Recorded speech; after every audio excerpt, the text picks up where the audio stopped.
आप सबको इस औपचारिक पार्लियामेंट्री अफेयर्स मंत्रालय का प्रेस वार्ता में स्वागत है। मॉनसून सेशन का अंतिम आज हम लोग यहाँ पार्लियामेंट कॉम्प्लेक्स में मिल रहे हैं। हमारे साथ में पार्लियामेंट्री अफेयर्स मंत्रालय के दोनों साथी अर्जुन राम मेघवाल जी, एल मुरुगन जी, सेक्रेटरी पार्लियामेंट्री अफेयर्स निकुंज धल जी, एडिशनल सेक्रेटरी सत्यप्रकाश जी और हमारे जितना बाकी ऑफिशियल्स हैं और मीडिया बंधुओं। मॉनसून सेशन आज समाप्त हो गए हैं। हम दो तरीके से देखते हैं। बिजनेस के दृष्टि से बहुत अच्छा सेशन रहा। कुल 12 बिल्स हमने पारित किए हैं। चर्चा की दृष्टि से अच्छा नहीं हुआ है। लोकसभा में जितना टाइम आवंटित किया गया है, टोटल टाइम एलोकेशन के हिसाब से सिर्फ 19% हमने प्रोडक्टिविटी की दृष्टि से 19% सक्सेस प्राप्त किया है। राज्यसभा में 39%। राज्यसभा में अपोजिशन पार्टी हंगामा करके कभी कभी वॉकआउट भी करते थे, तो बाकी मेजॉरिटी पार्टीज एनडीए के और कुछ अपोजिशन पार्टी के एमपीज ने डिबेट डिस्कशन में हिस्सा लिया। तो राज्यसभा का टोटल प्रोडक्टिविटी मॉनसून सेशन का 39%, लोकसभा का 19%। एक बिल सिर्फ चर्चा हो पाई लोकसभा में, जो prevention of unfair means. Examination में जो पेपर लीकेजेस का घटना होते हैं, लोग छुप छुप के पेपर भेजते हैं एग्ज़ाम के या खरीदते हैं, या ऐसे कई राज्यों में देश भर में घटना हुए हैं। उसको लेकर के कड़ा कानून जो पारित किया गया है इस सत्र में, वो है public examination prevention of unfair means act जो बना है। ये लोकसभा में भी डिस्कशन हुए थे और राज्यसभा में भी हुए हैं। इसके अलावा लोकसभा में कोई अच्छा चर्चा नहीं हुआ। बिल पास हुए हैं, 11 बिल्स पास किए हैं। इसलिए मैंने कहा टोटल 12 बिल्स पास किए हैं इन टोटल, और चर्चा की दृष्टि से हम खुश नहीं हैं क्योंकि अपोजिशन ने ठीक से चर्चा करने नहीं दिया, विशेष करके लोकसभा में। लेकिन बिजनेस अच्छा हुआ है। एक जो हमारा नोटिस में आया है, मैंने कल भी कहा था, मेरा बहुत लंबा एक्सपीरियंस तो नहीं है, अभी लगभग 3 दशक होने वाले हैं, 30 इयर्स का मेरा एक्सपीरियंस होने वाले हैं। मैं बहुत बूढ़ा आदमी भी नहीं हूँ, फिर भी मैं इतना कह सकता हूँ कि मेरा जो एक्सपीरियंस, मेरे ज़िंदगी में जो पार्लियामेंट्री एक्सपीरियंस जो मैंने देखा है, ये पहली बार है जहाँ ओपोजिशन डिस्कशन से भाग रहे थे। पार्लियामेंट्री डेमोक्रेसी में ओपोजिशन डिस्कशन के लिए डिमांड करते हैं और सरकार उसका जवाब देते हैं। ये तरीका होता है क्योंकि लोगों ने हमको चुना देश सेवा के लिए, समाज सेवा के लिए। ओपोजिशन सरकार से जवाब मांगता है और सरकार जवाब देना ही होता है पार्लियामेंट के अंदर में। तो पहली बार ये दृश्य देखने को मिला कि सरकार खुद कह रहे हैं कि हम डिस्कशन चाहते हैं और ओपोजिशन बहाना बना करके डिस्कशन से भाग रहे हैं। तो ये लोकतंत्र के लिए, विशेष करके संसदीय लोकतंत्र के लिए ठीक नहीं है। प्रेसिडेंशियल फॉर्म ऑफ गवर्नमेंट में तो लेजिस्लेचर अलग है, एग्जीक्यूटिव अलग है, और लेजिस्लेचर में सिर्फ आपस में डिबेट डिस्कशन होते हैं।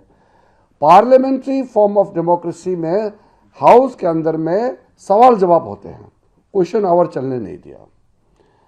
और डिस्कशन सरकार खुद प्रपोज किया, अपोजिशन डिस्कशन से भाग रहे हैं, बोलते हैं कि डिस्कशन सुनेंगे नहीं, मंत्री का जवाब नहीं सुनेंगे। ये पहले के मुकाबले ये नया चीज़ मुझे देखने को मिला। ये कल्पना से बाहर है कि अपोजिशन खुद ही डिस्कशन नहीं चाहते हैं पार्लियामेंट में। दूसरा जो मैंने देखा है, विशेष करके कांग्रेस पार्टी में, कांग्रेस के एमपीज अब सोचते हैं कि उसका काम नारा लगाना और प्लेकार्ड बैनर लेकर के हंगामा करना, यही काम रह गया है, ऐसा सोचने लग गया है। नाराबाजी ये तो आप सड़क में कहीं भी कर सकते हैं, सदन में तो चुन के आते हैं, तो वहाँ तो डिबेट डिस्कशन के लिए आते हैं। तो एक ऐसा माहौल बना दिया कि कांग्रेस के एमपी सोचते हैं कि उनका मुख्य काम, प्रायोरिटी नाराबाजी है, ऐसा सोचने लग गया। सुबह सुबह उठता है, तकिया लेता है, पार्लियामेंट परिसर में पहुंचता है, नाराबाजी लगाएगा, गाली देगा, यही उनका काम रह गया है, ऐसा बना दिया है। तो मैं पार्लियामेंट्री अफेयर्स मंत्री होने के नाते कांग्रेस के जो विशेष करके नए एमपी हैं, उनके लिए मेरा दिल से मैं कहना चाहता हूं, उनके लिए मुझे खराब लग रहा है। मैं बहुत संवेदनशील इंसान हूं, कांग्रेस के एमपीओं का दर्द मैं समझ सकता हूं। कैसे सीखेंगे अगर डिबेट डिस्कशन नहीं होगा तो? इसलिए जो सीनियर है उसको तो मैं कह नहीं सकता हूं, लेकिन नए एमपीज को अच्छा डिस्कशन डिबेट का मौका नहीं मिला। गलती कांग्रेस पार्टी की ही है, लेकिन हम उम्मीद करते हैं जब हम विंटर सेशन के लिए मिलेंगे, शीतकालीन सत्र के लिए फिर मिलेंगे, तो कुछ अच्छा सोच समझ के साथ बदलाव होगा, मैं उम्मीद रखता हूं। ये सत्र में आप लोगों ने बहुत कवरेज दिया। पार्लियामेंट्री रिपोर्टिंग बहुत क्रिटिकल होता है डेमोक्रेसी में। एक ज़माने में मैंने देखा, हम लोग जब नए नए एमपी बने थे, सुबह से लेकर के देर रात तक गैलरी में बैठते थे न्यूज़ वाले। उस समय तो लाइव टीवी नहीं थे और वो सोशल मीडिया नहीं थे, तो पार्लियामेंट्री रिपोर्टिंग मीडिया का इतना तगड़ा था कि अगले दिन हमारा क्या रिपोर्टिंग होगा। अब तो हेडलाइन का तलाश में सब चले गए हैं। पार्लियामेंट्री रिपोर्टिंग, डिबेट, डिस्कशन का जो कोर इशू है, उससे भी एमपीज भी बहुत दूर हो गए हैं। तो आप लोगों का सहयोग मुझे बहुत अच्छा लगा, और इस बार काफ़ी जो गतिविधि में मीडिया ने कोई ऐसा चीज़ नहीं किया जिससे पार्लियामेंट्री डेमोक्रेसी को नुकसान पहुंचे। तो इसलिए मैं सारे मीडिया फ्रेंड्स को भी तहे दिल से मैं शुक्रिया, धन्यवाद कहना चाहता हूँ। Thank you. क्वेश्चन तो छोड़ दीजिए आज तक। हाँ, 11 बिना चर्चा के पारित हुए, एक चर्चा हुए। टोटल बिल 12, लोकसभा में एक बिल में चर्चा हो पाई और 11 में चर्चा नहीं हो पाए। राज्यसभा में पूरा बिल पे चर्चा हुई। सिर्फ ओपोजिशन के प्रमुख कांग्रेस पार्टी और कुछ लोग भाग नहीं लिया, और कुछ ओपोजिशन पार्टी हिस्सा लिया। बाद में बताइएगा। नहीं, अभी भविष्य का बात अभी मत पूछिए, उसके लिए मैं अलग से आप लोगों से वार्ता करूंगा। हम वर्तमान में जीने वाले लोग हैं।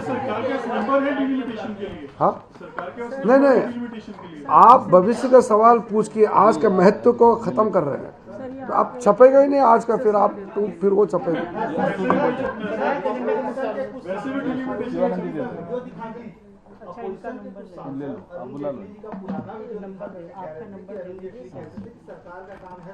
हाँ, तो वही तो कह रहा हूँ, तो हंगामा करके बात करो ना।